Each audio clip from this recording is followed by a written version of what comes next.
All right, everyone. So here's another update. A lot has been done since my last video. So we're about to go through it all. And as you can see, the hood is finally back on. I just put that back on thanks to the help of my fiance and our friends. So I'm not going to show you the engine just yet, but the transmissions got installed. Transmissions installed. It's the drive shaft is back in. It is bolted down to the flywheel, so to the torque converter, obviously, and the bell housing bolts. So the transmission's back in, and so that took about 3 hours, to be honest with you. It was a pain and a big, huge thanks to my buddy Brandon. Again, because we spent 3.5 hours getting that in we started at 9:30 on a Saturday night, and we didn't get done until nearly midnight. So, all right, so the hood is on, because that means this is getting really, really close to being done. I can't even, I don't know. I can't even say anything right now. I mean, I've been working tirelessly throughout this project, trying to get this truck done while I have downtime through COVID right now. So, as you can see, the engine's on. I've got the alternator bolted up. The alternator belt is tight. I can tighten it up a little bit more, but I've got the alternator plugged in. I've got my PCV valve right there plugged in, and that goes, the vacuum to that, it goes to the back of the carburetor on the right side, the very first vacuum line you see. So that's an emissions regulated control.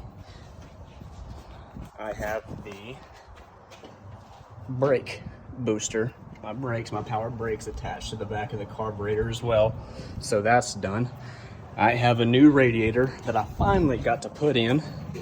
So brand new radiator, because the other one, there wasn't any problems other than it was, caked in rust on the inside. So we didn't want that rust and whatever, chunks of rust going through the newly rebuilt engine. And by the way, everyone, this is the same engine that I pulled out of this truck. And, once we finally get it going, I'm going to show everyone the before and after pictures as well with these videos. And as you can see, I got new headers attached. The new headers on both sides. So the one thing that I have to do, obviously, is I have to go to the exhaust shop and get them to weld the headers to the exhaust, which is right there. So currently we have Flowmaster 4E series exhaust on. That's what that pipe is, right above the headers. I'm not a welder, nor do I have a welder, so I can't do that. So, but really right now where I'm at is I just got my temperature sending unit installed, so that way my temperature gauge will work inside the truck. I have to tighten down my power steering pump and get the belt put on for it. So this truck is equipped with air conditioning, but my AC compressor is out. It would normally mount right here on the side of the engine, on the side of the block, and it will actually attach to the side of the power steering pump. But again, I don't want to get a remanufactured one. Obviously, I want things to last and to start fresh. So, when this crisis is over, or before it gets too hot, definitely I'm going to get a new AC compressor and get this thing going. But I've got my transmission detent cable hooked up, and I've got my throttle linkage hooked up to the carburetor, and I already have that set. I need to tighten some bolts down though. Got my upper radiator hose connected. I've got my lower radiator hose connected. These two lines right here are my transmission cooler lines. So I have the hose ran back there, but I need to tie all these lines together and route them away from my header, so that way I don't have any issues later on. So I still have to attach the end of these lines to the transmission, but that won't be nothing. So I've got the batteries, cables run. I had to put in a new battery box assembly because the one that was in there initially was completely rusted out. Actually, my grandpa placed a wooden block on top of the last bit of metal down at the bottom. So I got the battery box put in. This is our overflow reservoir for the radiator. I got that put in. It'll actually come down here and attach and go right here. So I'm hoping today, once I get these transmission lines up, I can go ahead and put radiator fluid in here, obviously, but I want to wait until I get all the lines hooked up so that way I can finish adding the oil to the engine. I can fill up the transmission fluid, and then I can go ahead and fill this up with radiator fluid. So again, we are really close to getting this thing started, and I'm beyond pumped. So what I'm going to be doing today is trying to figure out where I'm going to start at. I need to put the spark plugs in. So spark plugs will go, there's one right there, but you're going to have 4 on each side of the block.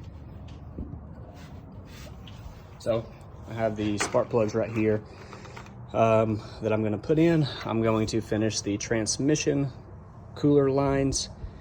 I'm going to go back and these fittings are just hand tight. These block off fittings, I'm going to go in and put some Permatex sealer on them before I screw them in tight.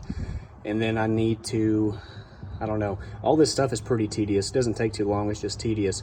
Or it's not hard, it's tedious, it just takes a long time. So hopefully once I get, the transmission cooler lines done, the spark plugs in, I fasten these fittings down.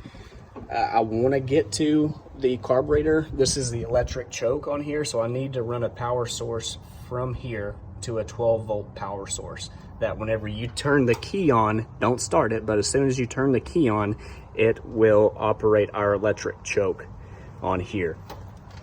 So I'm hoping I can get to that today. It's not a huge priority. I have all day Sunday. Fingers crossed, I have a guy coming out Monday he's actually going to teach me how to set the timing on the truck. He's going to be here. He's going to make sure that it's being done the right way, but he's going to allow me to do it.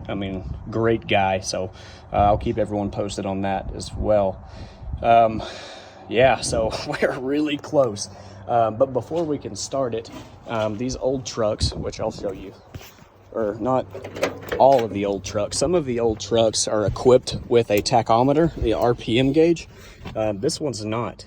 So right now I only have a fuel gauge, I have the speedometer, oil pressure, the battery, an emitter, and the temperature gauge. So that temperature unit that I plugged in, I will have to route the gauge to that temperature sending unit. I also have an oil pressure sending unit that I didn't show y'all, that I have to install, so that way our oil pressure will work. But as you can see, there's no RPM gauge, so I had to buy a tachometer. So I have this RPM tachometer that I need to install as well. And so I need to have this installed before we start it, because since this is a new rebuilt engine,